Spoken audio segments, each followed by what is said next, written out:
What? Yes. I couldn't do the show on Friday. Hospitals, trips, hospital visits, scans.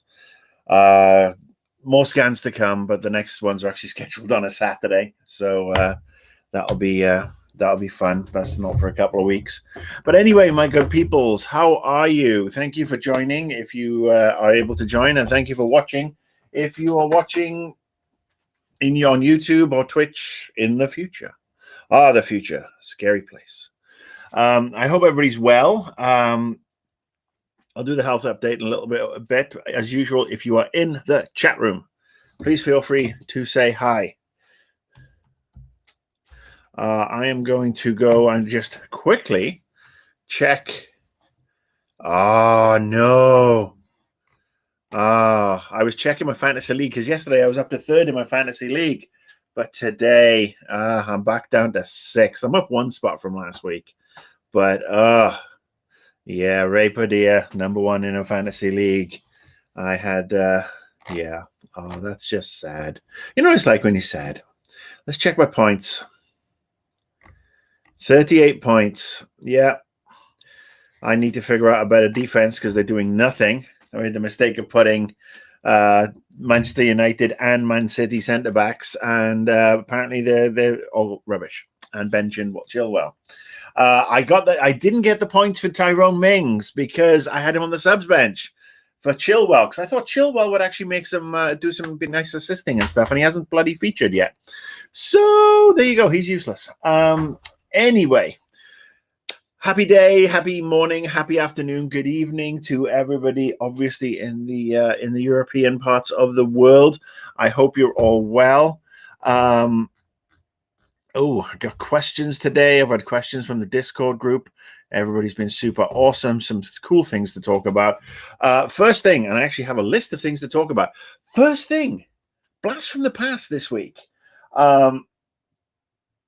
I'm going to talk about Simpsons Hit and Run because it popped up in my Twitter feed this week that somebody has remade all of Simpsons Hit and Run in the Unreal Engine. And I got to say, I love this game, and the fact that this game has not been remastered, put on Xbox Games Pass, or somebody hasn't figured out a way to remake this game is so upsetting to me. And I understand licensing all over the place because Universal Games doesn't exist anymore. It was Vivendi Universal before my time at Vivendi. And a license from Fox, and Fox doesn't exist anymore. So now it's maybe Activision on the licensing, on the actual IP side. And nobody wants to give them money because they're bastards, apparently. Not the decent people who work there, but, the uppity ups. And then Disney now owns or has a deal for The Simpsons. I don't think own The Simpsons. Probably. Matt Groening, blah, blah, blah. But Simpsons Hit and Run was just a great game. It's one that came out on the PC. I actually have a PC copy on CD-ROM. Unfortunately, I don't have a CD-ROM in my desktop machine or anywhere else. And I haven't been able to see, I haven't seen it on the likes of GOG or anything like that. So yes, if somebody knows where Simpsons Hit and Run is available for me to legally, legitimately, digitally buy, please tell me, because that would be a great game. It was just the best Simpsons game. I mean, I know EA did a Simpsons game, and that was all sort of like vast open world, but it was just kind of mediocre, to be honest with you. It was actually kind of awful. And then we had Bart versus the Space Mutants back in the day. Road Rage, which I think was the precursor to Hit and Run. Road Rage was nowhere near as good as Hit and Run. But yeah, Hit and Run was just a fun driving game with all the voices, and it was just a fantastic game. And like I said, somebody has remade it inside a week, according to their post. The story's out there on the internet if you Google it. But it just got me thinking. Obviously, there's always a list of games I would like to see remade before I die. Now, that's the fun thing. People need to get with the remaking of the games quicker. I mean, we had Mass Effect, fantastic, happy to have played it, really happy to have played it, one of my favorite games, trilogies of all time. I've still got games like Dungeon Keeper 1 and 2 from GOG, and Blade Runner. That's another one that's really quite excellent. Command and Conquer. But yeah, what's your favorite game that you want to see remade? I mean, I've said this before. I'd love to see Infamous 1 and 2 remade and ported onto PC because, let's face it, I'm never getting a PS5. I would love to see Simpsons Hit and Run. So let this cogitate and ruminate with you as we tootle through the show. And you know, at the end, I'll ask you what is your favorite game to get remade. So yes, and by the way, just check out the video of that guy remaking Hit and Run. It's fantastic. It's fantastic. Also in games related news, because there's a bit of game stuff on it. Normally it's quite quiet because we're in the period. Raypad, save that till the end of the show. Cyberpunk 2077 had an update. Version 1.3 or 1.113 or whatever it is, and they've added some new free stuff, and it's great, and it's a couple of jackets. Oh, and a new skin for Johnny Silverhand. Now, look, I know this game has had a botched launch, and I know they're working hard to fix it, and it's a huge game. Honestly, if you're going to just throw a few free jackets out there and a skin for a non-playable character, maybe just don't. Just save it all for one mega thing, because it really doesn't impact the gameplay. I've gone back in. I'm on my 4th replay, which shows what a great game it is. This time I'm just playing all evil, just killing everybody, and just being a total bastard in all my responses. See if it makes any difference, which I doubt it will. But one thing I did notice, I came across a new area that was all blocked off. Now I'm wondering, is this blocked off because of an expansion? I've noticed some roadworks dotted around areas that I haven't seen before. So so I'm hoping that we're going to get an expansion soon, or some DLC content. Doesn't matter if it's free or not. If I have to pay a couple of shekels, I will. So I'd like to play it because I like to expand that world. But my point being is that we're coming up to 10 months since the game launched, and it's still not working well for a lot of people. They've still made a shit ton of money back. They made all their money back very quickly, and now they're heavily in profit. And I understand it's a big game to try and tweak, but there's still so many things broken in the game, like the police issues where they, still materialize in, and just things you can't pick up in the world. And I would just like, again, before I die, because that's going to be my new phrase, before I die, I would like to see and play a fully complete, fully accessible Cyberpunk game with a third-person view. That'd be lovely. Another shelved multiplayer, which, is what it is. I still think it could make a great Grand Theft Auto type thing if they give us the choice to be on servers where, you don't go around getting killed by people all the time. You could actually just team up and do co-op. That would be fun. And maybe like Assassin's Creed. But anyway, yes, RPG Genius, Cyberpunk. There's a game. Ooh, hello. My camera went wibbly. He said there's a game that could stand with remaking. So, so that was the other thing that happened this week, and it got me into look at it, and then I just like, why did I bother looking at it?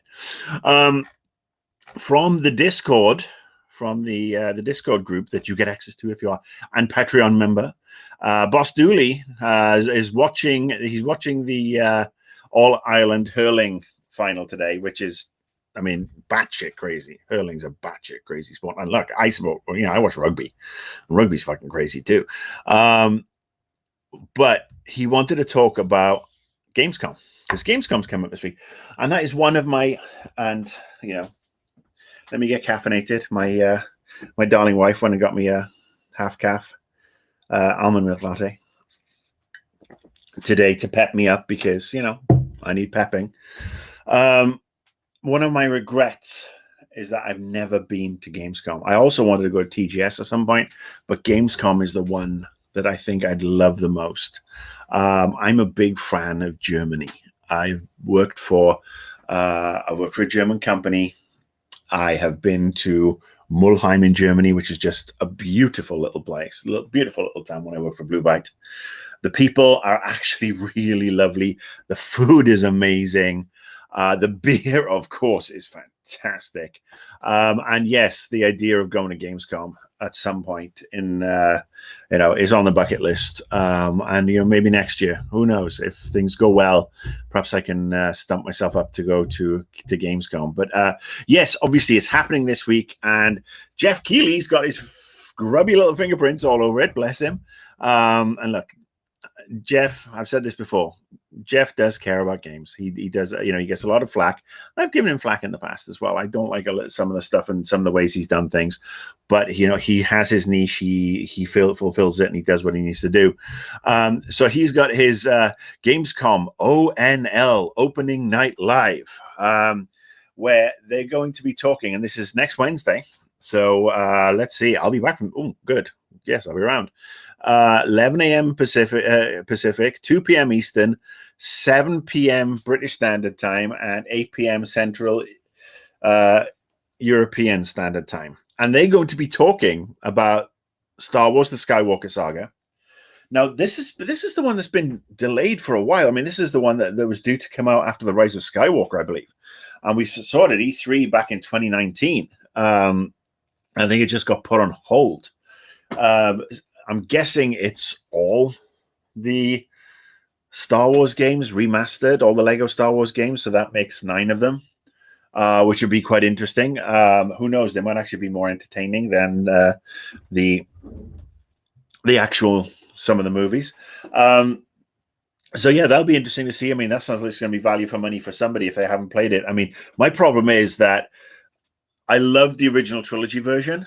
I thought it hit the sweet spot. A couple of glitches, a couple of issues, but after that, the Lego series for me has become a little more depressing, or a little more samey, if you will. I know they've tried to tweak it, but every time they try to tweak it, it's more a level of complexity that's not necessarily needed, as opposed to just enhancing the core gameplay and making it more fluid, making it better, because you still have the same things where you can die by just going off a screen by accident, or you lose all your buttons because they or your Lego studs because they're sitting there and a cutscene kicks in and the timer still degrades down while that cutscene's playing, and all of a sudden all that stuff you wanted to get to True Jedi is just gone. And you're like, oh fuck. I'm swearing. I don't know who's watching today because I put it on Facebook and Twitter as well. So hello, Facebook friends. I swear. I hope my mum's not watching. Maybe she is. She loves me. The one, obviously, I know a lot of people are looking forward to Teenage Mutant Ninja Turtles Shredder's Revenge. I have never been a big fan of the Turtles games, but I love the first Turtles movie. I still have the soundtrack actually somewhere on album, on vinyl, with Turtle Power and This Is What We Do by Hammer. Technotronics on there as well. It's a great album. Great album. That was a great movie. The first Turtles movie was a great movie, and I'm not talking about the remade CGI one. I'm talking about the physical effects and everything. And it had Casey Jones and April O'Neil, and it was like one of the biggest grossing indie movies of all time. So yes, the one I'm interested in is Saints Row. Obviously, I spoke a couple of weeks ago about Saints Row 4 and how I just re-downloaded it and on the PC, and I'm having a blast. And everybody's like, Saints Row 4? Really? I'm like, yes, because it's fun and it's silly and it's the best Crackdown game ever. And it takes the piss out of everything, and it's over the top, and it pokes fun at everybody. And it was made maybe a decade ago, or whatever it was. Not a decade ago, but maybe 8 or 9 years ago. But I don't know if you can make that sort of game nowadays, because it is, there's a lot of stereotypes and a lot of caricatures. And it'll be interesting to see what's coming out with this new Saints Row game. I hope it's a great Saints Row 5. And look, I would love for them to turn around and say, we're just going to make that, we're going to carry on that same vein. The Saints are back. They got through the end of Saints Row 4, saved the world, blah, blah, blah. The world didn't blow up. Yes, this is good. Everybody's happy. Or is it Saints Row 5 Universal Dominance? They're in that spaceship and now they're off cruising galaxies. It's space. It's Saints Row meets Elite Dangerous meets I don't know, Destiny. That would be kind of funny. So yes, I mean, look, anything that has an EDM gun and a large purple dildo as a weapon is always going to tickle my funny bone. It is, because that's my mentality. That's what I grew. That's the sort of stuff I grew up laughing at. So, so yeah, that's the big one for me. That is the one I'm looking forward to. I don't know what else is going to be at Gamescom. We will see. Xbox has an event on Tuesday, the 24th too. I will have a. I don't know if I'm going to be able to watch that, because I'm actually going to be at the oncologist for the first checkup. They're going to be pulling blood. Let's see. Questions. All right. So here's one from Sundancer, again, from the Discord group, because this is the beauty of the Discord group. I mean, it's basically, it's your, I know you have the Twitter, and I know you have, you can leave comments on YouTube and on Twitch, but the Discord group allows you to have this back and forth, because I'm in the Discord thing every day. It's on the background, so I see it, and up it pops, and I react and we chat, and it's great. And Sundancer says, Marcus, since you are from the UK, I am indeed. What gave it away? What is your history with tabletop gaming, like Warhammer, Blood Bowl, and all the other games, including miniatures and dice? Did I play Hero Quest, Space Crusade, and have I ever tried painting minis? And the answer to that one is I have no history whatsoever with tabletop gaming. I admire the craft. Listen, I mean, just even painting the minis, the craft and the skill and the patience that goes into creating those mini characters. I tried playing D&D, tabletop D&D for a while with some friends who were really into it, but I couldn't get into it. And I think it's because I was more of a book and video game guy. Started off with the books, the fantasy books, Warlock of Firetop Mountain, Starship Traveler. I think Starship Traveler, the Steve Jackson books, anyway. Choose your own adventure, turn the page, and then from that I graduated into adventure games on the spectrum. A lot of them from a company called Melbourne House. So they had The Hobbit, and they had Sherlock, and they had Hampstead, and from there it became more graphic adventures, because the quality of the games and the machines that they were on increased, which is why obviously Fallout, Skyrim, I mean, these are the games that, for me, because I get to immerse myself in these worlds with the audio. I know it takes away the imagination aspect that I had, in my head with a lot of the books. But I mean, even going back to EverQuest and Asheron's Call as the first MMOs I played. God, I loved Asheron's Call for the longest time. It was talk about the blankest of blank blankest of blank canvases, but it was just so enthralling. I mean, I was playing on a 28.8 modem, and the graphics were just really, I mean, they were not good. But just exploring and learning the spells, because the way you learned the spells was you had to find segments of spells. It wasn't just learn a spell. You have to find these different segments, put them together, and then learn them in the correct order so that you could cast them. And getting killed by somebody or something, and just trying to get back to get my pack. And then from that, I went to EverQuest, and EverQuest was like, oh my God, this is even better than Asheron's Call. And EverQuest for the longest time. And look, I'm not disrespecting EverQuest 2, but EverQuest 1 was the bomb. There's another game that could be remade. I know there is a fan server going with EverQuest, but it's not the same. It's not the same. Not a fan server, I'm sorry. A company does have an EverQuest running, but it just doesn't feel the same. But I mean, again, the first time I saw those big ass gianty things, and the fact that they would tell you when you were going into a zone that you're going to get your ass kicked, or that all you had to do to upgrade your fishing was literally fish, sit there, fish, and it would catch it, and you'd go, and your thing would go up. EverQuest was great. So those are the things that really took me into the adventuring world, and that's why I never really got into the tabletop gaming, and I'm glad it's having a resurgence. I mean, tabletop gaming, I mean, amongst my friends as well, wasn't really a thing apart from the group that played D&D. So yeah, so that's me. That's me. And so yes, so I am a unicorn of sorts. I am a unicorn of. I'm a very special, one of a kind, eclectic individual. And look, again, I got nothing but time and love for anybody who puts that much passion into projects and then they create the backstories, and then they paint their minifigs, and whether they're playing to rules. I mean, I saw the Ghost. Somebody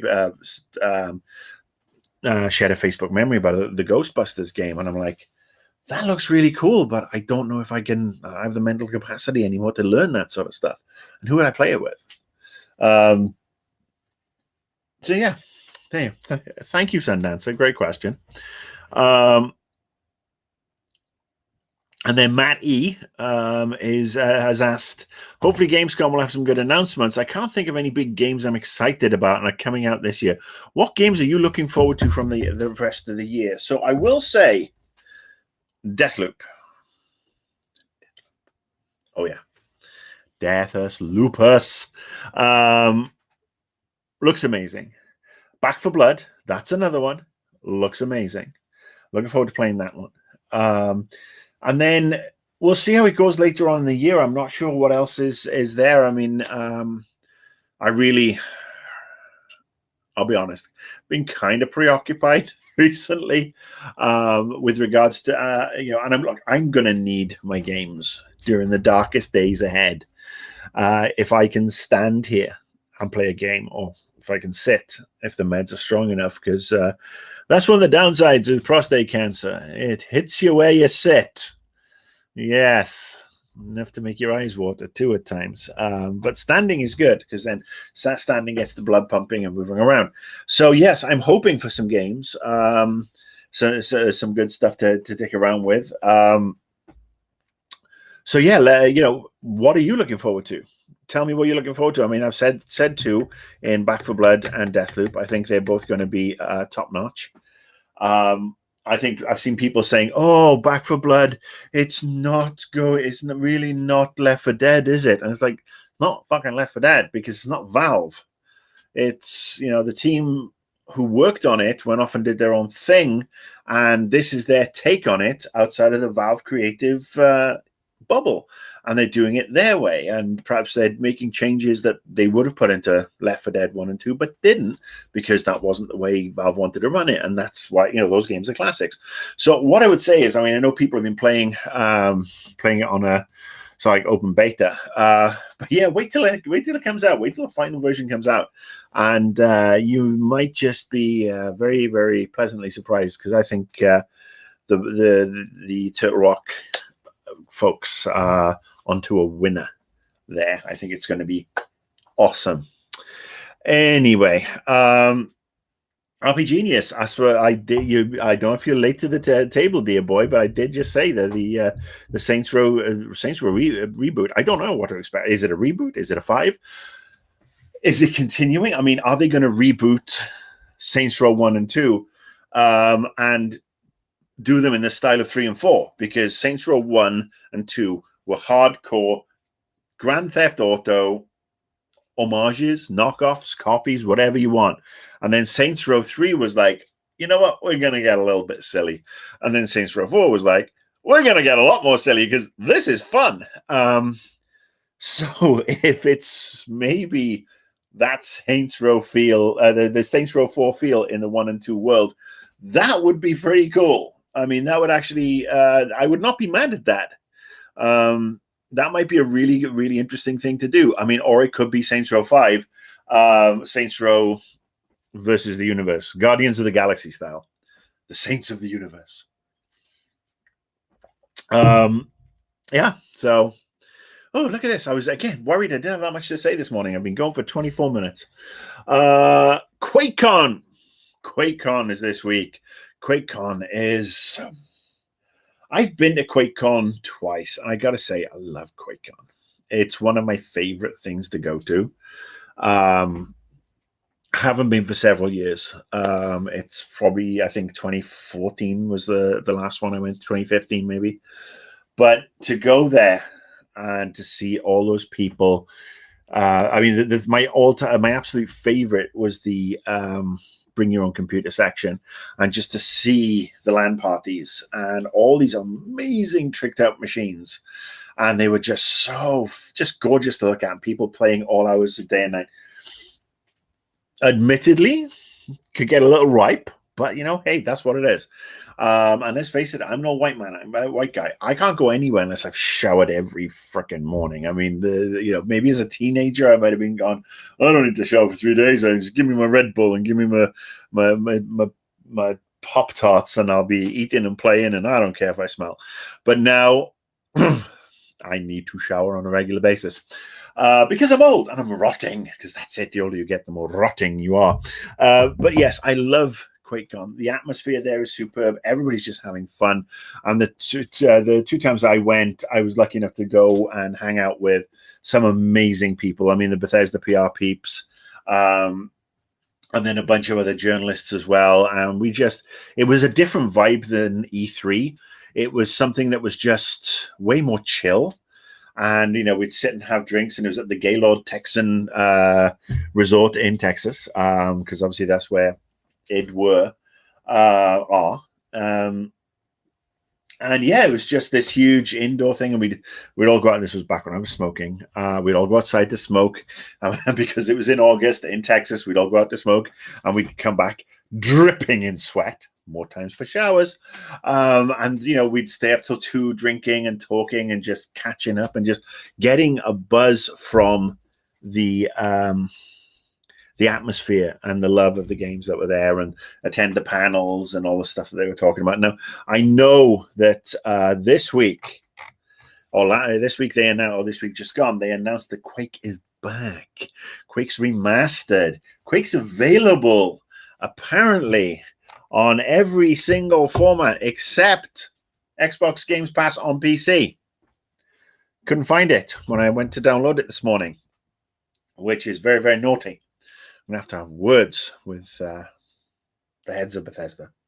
We're all watching, because they're not doing QuakeCon stuff. They're actually all at home.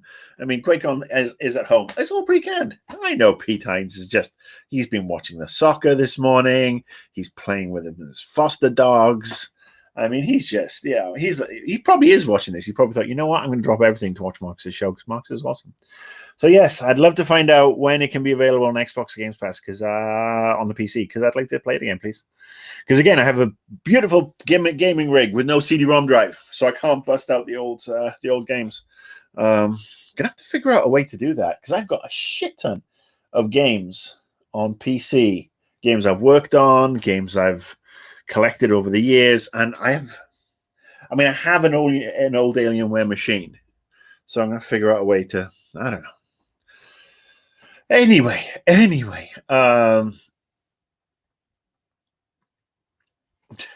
all right, so yes, Quake is back. I'm looking forward to getting hold of that, because that was a great game. And let's face it, QuakeCon actually outlasted Quake the game, and people are saying that it's time for a new Quake, and I agree with them. I think it would be on brand, considering they've brought back Doom and done so well with Doom and Doom Eternal, and a brand new up-res Super Quake with, could actually give a lot of the multiplayer games today a run for their money. I mean, it's almost the case of, cracks knuckles, daddy's back in town. You have your Fortnite, you have your this, that, and the other, but this is how we do it. And I'd love to see that. I really would. I would love to see that, because let's face it, I know not all old games are great. A lot of old games are shit, but some of them redone could teach these young whippersnappers a thing or two. You know what I'm saying? Quake is on it now. Hang on. What? Hang on. So this is again. Oh, look at this. Xbox Games Pass now. So I'm booting this up. Search results for Quake. No results found. All right. Let's go back to the Bethesda one. Because they have a. All right. Let's go to Shooter. Processing Shooter. Oh, well, there you go. For some reason, it's not letting me. Oh, okay. It's not letting me get into any of these. All right. For some reason. Okay. I'm going to have to look at that because I've actually got it up right here. I had it here in front of me. It was obviously you couldn't see it, but yeah, I couldn't find it anywhere. But I'm going to have to find it now. But I want to see the uprise version. But I will have another look. I will have another look. Yeah, I'm using the Xbox gaming app on PC. I've got it here. The Xbox Games Pass. It's right here. I mean, look, let me have an... Hang on. Manage. What? Oh, no. Hang on a second. This might be a live issue. This might be an issue where, holy shit. Yeah, it's some reason it's not letting me do anything. Oh, I'm wondering if my pass expired. Oh, that would make me sad because I had the 3-year deal thing, and that, thinking about it, that was probably a long. Oh, it's crashed. Yeah, it's crashed. I will try it again later, but I did search for Quake and it said no Quake here. But anyway, I trust you. I'm gonna have a look. All right. So yes, Quake is back. I know Bethesda have made some announcements about Fallout 76 and Doom Eternal and a couple of other things, but Quake was the one that really sort of like got me going. All right. So I'm just checking notifications. Okay. All right. So that's all I've got to really talk about. I am going to go back up the scrolly thing because I haven't looked at many of the comments yet. So thank you everybody coming in. India, I like that. That's a clever name. Hi, Raypad, Sundancer, Sublevel, finally, Jen Toledo. How are you, my dear? Let's see. RP Genius, obviously, in the house. Dan's here. Hi, Dan. Yeah. Who else is in here? Shinobi. Hyper 7. So yes, apparently maybe I was having an issue, or maybe my Games Pass expired, which would make me sad panda. That means I got to pay for it. Mabek, how are you? Yes, so thank you all for coming. Feel free to start unloading questions. Now it's time for health update. Because obviously I know, I've had a lot of people asking, how's it going? What's going on? You got this. And I'm just gonna, without being a Debbie Downer about this, we caught this too late. And if I'm repeating last week, I apologize. I can't remember half the shit I say from day to day, let alone from week to week. But this was caught too late. I've had this in my system for 5 to 7 years. There is no beating this. It's going to kill me. The things we can do is fight, which is what I'm doing. Fighting. I'm doing the treatment. I'm following all the instructions, and it's complicated because of the heart issue and the stents, and that there's literally, it's like a 1 in a million chance to get this directly on top of everything else and for it not to have been found over the last couple of years. So all I can do is, I'm on this new drug that finally arrived last Monday. Been on that a week now, and it's a really strong one with some side effects. Nausea, fatigue. I'm standing up now because I can, and I would take advantage of standing up for as long as possible. Nausea, fatigue, hot flashes. I woke up the other night, 1 o'clock in the morning, like I was on fire, and I had to go and sleep on the couch underneath one of our AC vents because poor Shauna was in the bed wrapped up in all the quilts because she was freezing. Because it was a mild night out, but I was on fire. There's also issues with, like I said, the crossover stuff between the heart attack. I have to be on blood thinners because of the stents, so that they don't clog up. And then I also have to be on thinners because one of the tumors is pressing into one of my arteries and could cause more clots, which I can't have clots. Clots are bad. Unfortunately, going back on the thinners this week has led to bleeding because it's aggravated some stuff. So now I'm off the thinners again. And I'm now wearing compression pants, which are basically, the Nike super tight running legging, the type things that the athletes wear. But basically they compress everything in, and the doctor said I have to wear them. So I bought a bunch of those this week. And look, all I can do, I've got the doctor, the oncologist appointment on Tuesday. We're going to do the blood test, see how the PSA comes along, see if the numbers have started to come down following the start of the treatment. And if this treatment, the best case scenario is that the PSAs have come down. That's the numbers. That's where I was at 500, where I should have been at 4 at tops. And hopefully it's come down. If it does, that's good, because that'll lead to shrinkage of the tumors, and my stomach will go down, and the one in my back will go down, and the one in my artery will go down.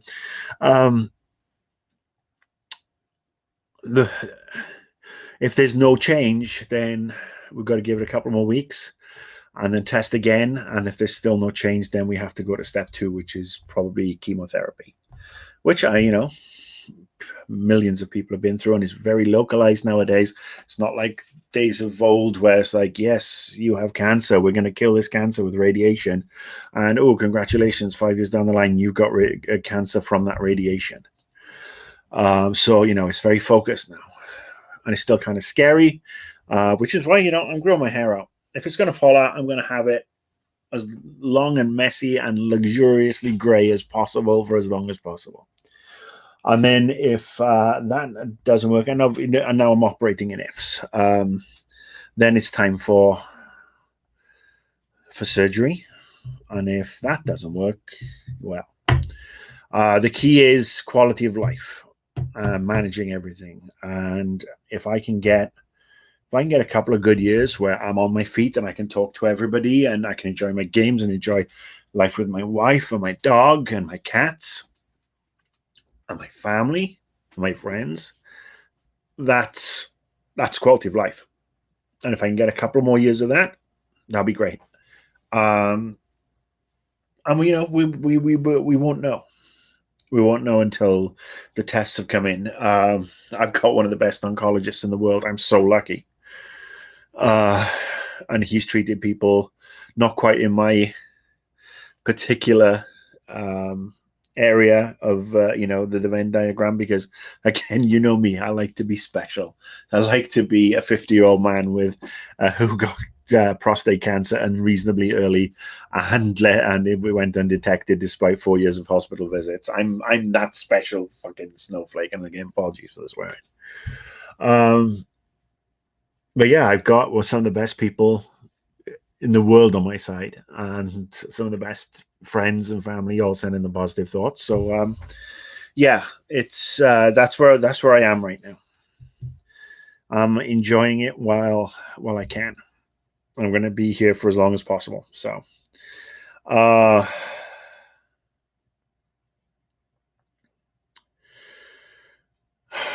yes, sorry I went a little bit yes, it's different emotion for me to get a little bit verklempt, isn't it?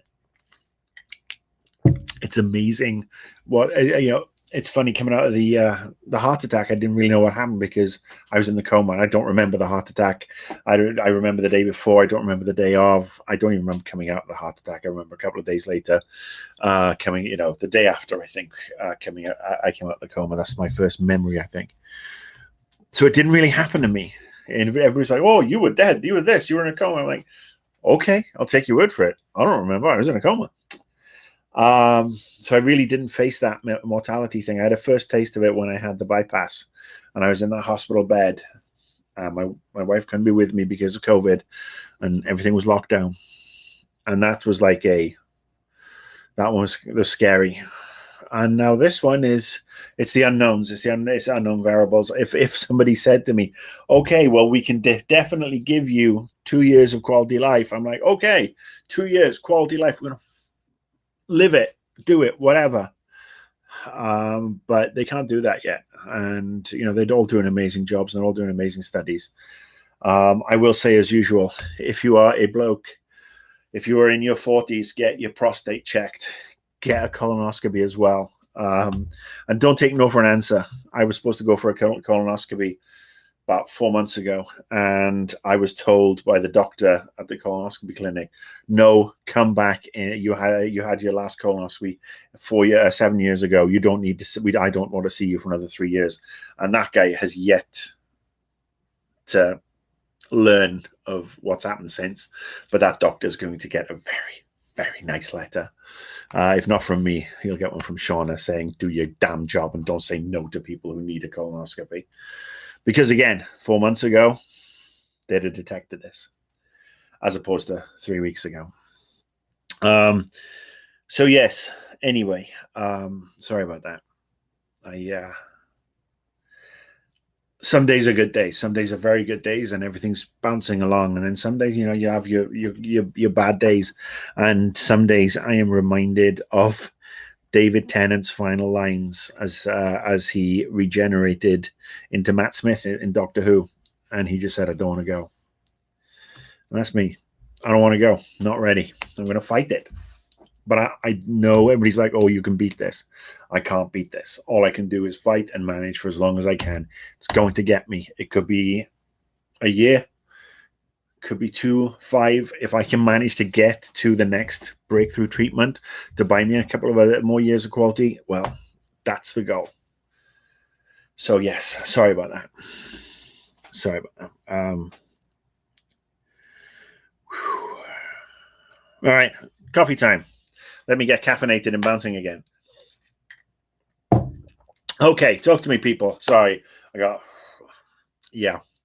let's talk about stuff you want to talk about. Oh, did everybody catch Ted Lasso this week? Last 2 episodes. Last week's Ted Lasso episode, which I didn't talk about because there was no show this week. Last week, I talked about it briefly. The Christmas episode. I'm a sucker for Christmas episodes. We do Christmas episodes in the UK way better than Americans. I mean, look, I love American TV, but this country has no frigging clue when it comes to doing Christmas episodes of any of their shows because they're like, oh, people are off with their families doing stuff. What do you think they're doing? They're sitting in front of the TV. Because if they're with their families, they're either arguing or watching TV to stop arguing. And so in Britain, you get Christmas specials of everything. All the shows have their own Christmas specials. And they air on Christmas Day and whatnot. And the Ted Lasso Christmas special came at the right time for me because Christmas is my favorite time of year, and having a little slice of Christmas in August was so good. And then they had the Love Actually bits in it that were really quite cool. And then yesterday's show was a full-on another rom-com. And it was just fun and uplifting and silly. I will level one criticism at Ted Lasso, though. I know a lot of people will be going, oh, what? He has a criticism of Ted Lasso? It would be nice to see a little bit more of the football-related stuff. All we know is that the wrong end of the table, they went on this record run of draws. We don't know if they've won. We don't know. I mean, the episode, centered on people getting fun, finding the sport fun again, and so on. It would be nice to know if FC Richmond have started to climb the table. Is this the year that they don't get promoted? They just narrowly miss out or something, and then the next year, the final season, is the year that they get promoted? Or are they going to sneak into the promotion playoffs? And I do know we have some extra episodes this year, 12 instead of 10, I believe, which is great. And maybe next year they get an unlikely championship run, and they get to the FA Cup final or something. That would be so cool. But yeah, I would like to see a little bit more of the football side. I mean, all the characters are wonderful and all their backstories are great, but the cons, and I love how the show is sort of like grown amid these characters, even like Higgins, into their own, things with their families. But I would like to see some more football. I'd like to see a little bit more of that, personally.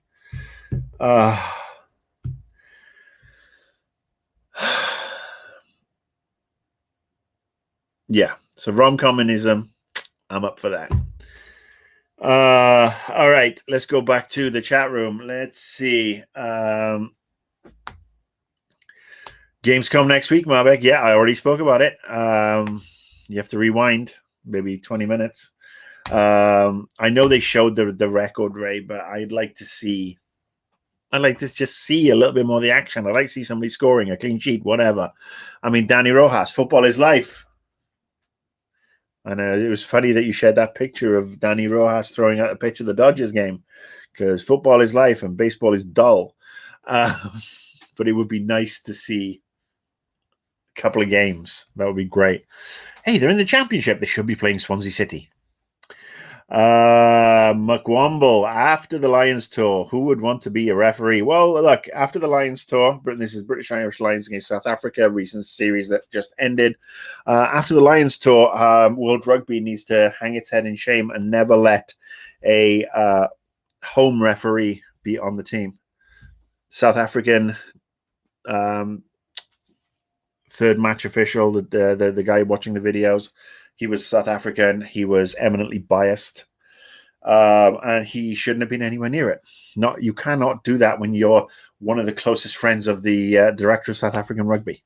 And so it basically it basically ruined the whole season. The series shouldn't have taken part anyway. South Africa was a COVID hotspot. Everybody should have been stayed home. They should have delayed it by a year and then done it next year, hopefully when everybody's in a much better place and inoculated, we can have the crowds.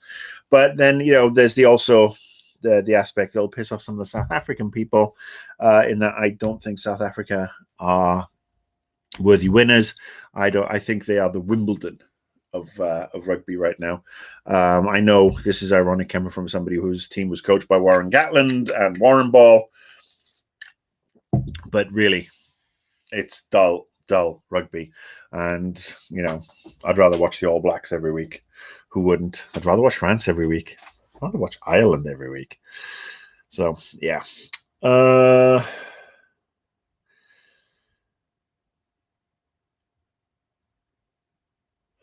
So, yes, give me more questions. We've got 10 minutes left before I go off and go and have my afternoon siesta.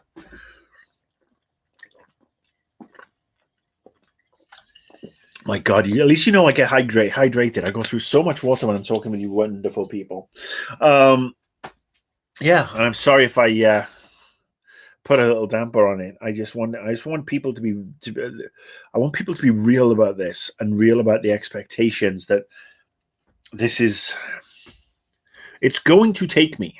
I'm not going without a fight. I'm going to kick it in the as often as possible. I'm packing a baseball bat. But it's that the time is going to be in the not too distant future that you're not going to be staring at this face unless you're looking at the repeats on the YouTube channel. Or Shauna shits and giggles, fires up the restream and just leaves the empty thing going just to go, aha! It's taken way better people than me. And it's gonna take me. So enjoy me while you got me. Give me questions. Did I order an AFC Richmond kit? I didn't. Hello, Nexus Batty. How are you? I didn't. Raypad's asking, did I order an AFC Richmond kit? I haven't ordered an AFC Richmond kit. Maybe it'll be on my Christmas list. Maybe Shauna will get me one. We'll see. We'll see what size I am by then. Yeah, I don't have one. I've got a couple of friends who have one, including Raypad, and they look so cool, especially when they put the sticker over the Dubai Air logo. But yeah, don't have one. Okay. More questions. Talk to me. Cheer me up, people. You are my therapy. You got me through COVID. You got me through the bypass. Now you got to get me through this. No pressure whatsoever.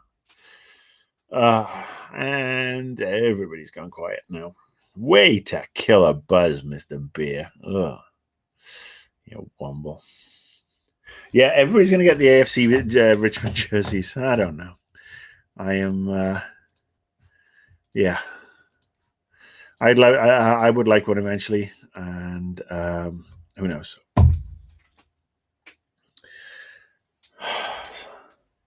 Liverpool. Oh, Joseph Jones, the mighty, talking to me about the mighty Reds, the Liverpool FC, the team that is currently joint top of the league with Oligarch FC, the team that doesn't know what financial fair play means. There's two of them in the Premier League. One of them being Manchester City, and of course they lost their opening game last week.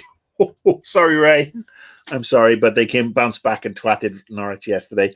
But let's talk about my team, my beloved Reds, my Liverpool. 2 wins, 5 goals scored, none conceded. Every one of our frontline players, Salah, Mane, Diego Jota with 2, and Bobby Firmino have all scored. Our midfield is easing back in. Hendo's back. Our defense is back. We've got a new great left back cult hero. While Andy Robertson is injured, Trent is spraying balls around like crazy. Alisson is looking like the goalie god he is. We will see where we are next week, because it's when Chelsea come to town, and it's funny. For the longest time, I hated Chelsea because they were full of wankers. They had Frank Leboeuf, who's a twat. John Terry, who's a twat. Fat Frank Lampard, who's a twat. They had Diego Costa, who is a twat. But this team is actually full of eminently likable players and an eminently likable manager in Thomas Tuchel. I feel sorry for Timo Werner. I think if Timo Werner had gone to Liverpool last year, he'd be in a much better place, because he wouldn't have had 6 to 8 months of Frank Lampard miscoaching him. And who knows, he might be doing well for Liverpool. But that's what they do at Chelsea. They look at the players that Liverpool wants, then they sign them and they fuck them up, and then they have to come to Liverpool to actually do well. Mo Salah, because Liverpool wanted Mo Salah initially, and Mourinho, I think it was Mourinho. He went in and was like, "Oh, I'm going to get this guy," and Mo bombed at Chelsea because Mourinho's not a great coach anymore. And then he went off to Roma, I think it was, and he did well. And then he came to Liverpool, and he's home, and he's just brilliant. Imperious. 2 amazing games. Unlucky not to get a goal yesterday. So do I think Liverpool can do it this year? Yes, I absolutely fucking do. Why? Because our defense is back. Virgil van Dijk, just that right foot in the left side of defense to switch the play. Plus, he reads it so well. Joel Matip, if he wasn't made of glass, he'd be a legend on his 400th appearance for Liverpool by now. If we could figure out a way to give him some of James Milner's DNA, he'd be unbeatable. Fabinho, his father passed, and all love to him. So he's obviously been on leave because of his father passing. I'm hoping he's back for Chelsea. But we got Harvey Elliott coming through, who did really, really well. Diogo Jota, love him. Sadio Mane was on fire yesterday. He got a good goal. So yeah, I think Liverpool. Anybody who says Liverpool is only top 4 is smoking a wacky backy. Especially if you look at what happened with Man United today. Everybody's like, "Oh, Man United, they're on form. They're going to do this, this, and this." Against a Leeds team that was missing their star player in Calvin Phillips. And what happened today? They were lucky to get a draw. Lucky, I tell you, to get a draw against Southampton. I think it's a 3-way tussle. I think it's Liverpool versus Sports Washing FC and Oligarch FC. And that's the thing. I was going to say it for the longest time. I couldn't, I hated Chelsea because they had the wanker players. And then I can't hate their players or their manager because I think they're great. And they seem to be genuine, decent human beings. But I still can hate Abramovich. And I still can hate the fact that they can shell out all this fucking money with no recourse whatsoever after the pandemic. Liverpool, we've been re-signing our players. Trent, Fabinho, Virgil, Allison, Hendo's about to sign. We've got contracts in from Salah Mane. I mean, we're re-signing our best players for as long as possible. It would be nice to sign a couple more players, but I think three-way tussle. We'll see where we are next week. I would definitely put money on us for a cup, though. And not one of the Tim Pot cups that Manchester City specialise in. I'm thinking that we could do a good Europe run this year. Anyway, I'm biased. I'm optimistic. What have I got to lose? Let's see. Yes, Lukaku scored today. I mean, I feel sorry for Arsenal fans. Wow, if you're an Arsenal supporter. I mean, I was thinking earlier, if you're an Arsenal supporter through sort of like from the mid-90s to the mid-2000s, you've only known prolonged success if that's how you started off as a supporter of that particular team. And to go from that, I mean, it's very similar to my experience as a Liverpool supporter in the 80s, because I started following Liverpool. They were very successful. They were the best team in Britain and indeed in Europe for several seasons. And they were synonymous with winning. And obviously that becomes attractive. And they had a couple of Welsh players playing for them, and, John Tarshak and then Ian Rush. And so gravitated towards them. And I've stuck with them my entire life. And Liverpool, sort of like from 1991 on, I mean, European Cup, FA Cup, apart from, a couple of those high points, Liverpool were awful. Really, two title challenges in the 29 years, 3 maybe, before we won last season or the season before. So yeah, I feel sorry for the Arsenal fans, because they're not used to this, and they're backed by a manager by Kroenke, who's a bit of a scuzz bucket. And I'm not saying Fenway Sports Group are any better, given some of the shit they've pulled recently. But yeah, it's probably a very, very interesting situation. I know Arsenal lost 2-0 today. I am kind of stunned that nobody's investigating how Manchester United, Manchester City, and Chelsea can drop all this fucking money on these players. I mean, Jadon Sancho, Varane, Lukaku, Grealish, and wanting to drop another 150 million on Harry Kane. Financial fair play out the window after a pandemic year when nobody had money coming through the turnstiles. And that's the problem. That's the money bag issue that is basically crippling football. And I would like to see the FA grow a pair and investigate all three teams and all three owners. And I know some people are going to get upset because it's their team I'm talking about. And I have nothing against Pep Guardiola or his players. He is spending what he's given to spend. And the players are signing the contracts to get the best money out of it, and they're going where the money is, and good luck to them. Those careers are short. They want to win trophies, and they want to get recompense. So I have no problem with any of that. The problem with the funding, where it's now gone beyond unequal. It really has. And I think that, Paris Saint-Germain, that's another one. When you look at those teams, those three teams in particular, Chelsea, Man City, and Paris Saint-Germain. And then you look at also Real Madrid and Barcelona, the financial hurt they are in now because they've abused these fair play rules. And now they're like, oh, we can't sign who we want. We have to let Messi go and this, that, and the other. It's like you dug this fucking hole. And that is coming. At some point, the Manchester City owners are going to get bored with this play toy. Or Pep's going to walk away. The Chelsea owners, Abramovich is going to end up in jail with all his assets seized. And you can end up with Ken Bates 2.0. I mean, as for Manchester United, the Glazers take money out of the club left, right, and centre. So God knows what level of debt they're leveraging on them with regards to these 200+ million pound purchases. I'm not saying that everybody has to have an equal playing field. I'm saying that financial fair play is there for a reason. And it's really quite disgusting when you see all these players over and over, or these teams spending more than they bring in, because they're not selling players to recoup these losses. Liverpool, we've brought in one player, and I'm not saying that, like I said, we have more spending power than a lot of teams. We brought in one player, and we've sold 3 so far, and we to make up for that one.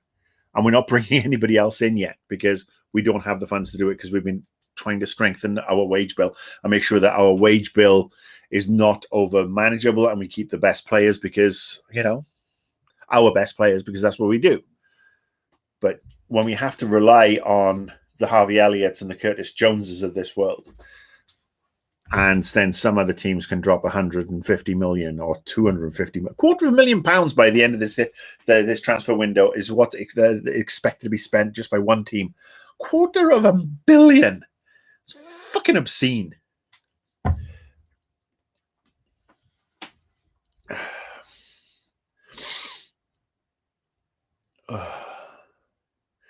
Anyway. Duh. So sorry, I just went boom, and the viewers went boom, and everybody went, wake up.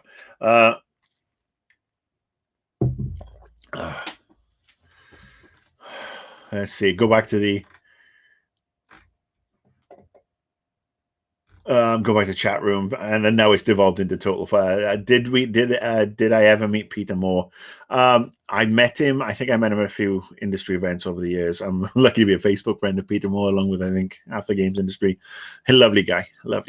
Obviously, I think he did a lot of good stuff at Liverpool. I'd love to see him still in charge there, to be honest with you, because I don't think some of the missteps we've had over the last... Well, there's no coincidence since he's left that we've had some major fuck-ups from the up and ups, because they brought in somebody else. I think he's an American. Arsenal signing Odegaard. They spent 50 million on Ben White. They're on course for $100 million spent, £100 million spend. It's quite crazy. Sundancer, no one's talking about Brexit. You know what? I'm not. Look, I mean, a lot of these issues in the football teams now, they have the premium on the English players is because of Brexit, because rules have changed, because Britain is no longer part of the European Union. And I still think it's the stupidest idea since Greedo shooting first. But this is what happens when you continually vote in right-wing, semi-fascist authoritarians. But then again, if the only alternative was that Muppet who's in charge of the Labour Party, Corbyn, for the longest time, nobody's electing him because he's a bellend. Yeah. All right. Any more questions? As this is big, we're going over the hour and two. I'm getting tired, even though stretching is good, standing is good. Thank you so much for joining in. Be back on Friday, I think. Should be back on Friday. I do want to do one quick thing and give shout outs to Matthew and Ben Haynes, who are the two new Patreons. Ben is obviously is the one who also signed up for the Scotch level to get the mug, and Matthew Engelbart upped his Patreon to go for the Scotch mug too. So there will be 4 Scotch mugs in existence.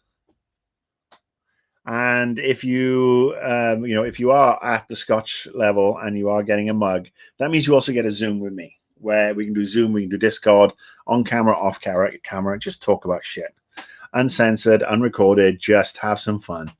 So you know who you are. Please let me know when you want to do these, because the clocks are ticking. How crazy is that? And on that note, I will do the usual fun stuff with, you can follow me on the Twitter at Annoyed Gamer. You can obviously follow me on the Twitch. I am Beer. And then you're watching through YouTube, which is Marcus Beer. And then, yes, I do have a Patreon. And I appreciate everybody who's donating. There's the four levels. I can't seem to figure out how to get rid of my top tier one, but the first tier is just, I think that's the first 2 tiers, $3, $6. If you want the mug, it's $25 for 3 months. That's simply because cover the cost of goods and the shipping. That's a Patreon thing. I can't really mess around with that. But yeah, if you could, great. If you can't, totally understand. Times are hard. Take care of yourselves, because you're keeping food in your bellies and a roof over your head and the power on and everything. That's way more important. I am out for this week. I'll try and be back on Friday, hopefully with some news regarding the next set of tests. We should know pretty quickly. So yeah, if you can't contribute to the Patreon, how about you send me some positive thoughts, because I'll love that too. You folks are amazing. There, you Shinobi, you don't get Scotch. It's just Scotch level, but you do get that, which holds Scotch very nicely. I mean, look at that. All right, good people. Thank you for taking an hour and a bit out of your Sunday to hang with me.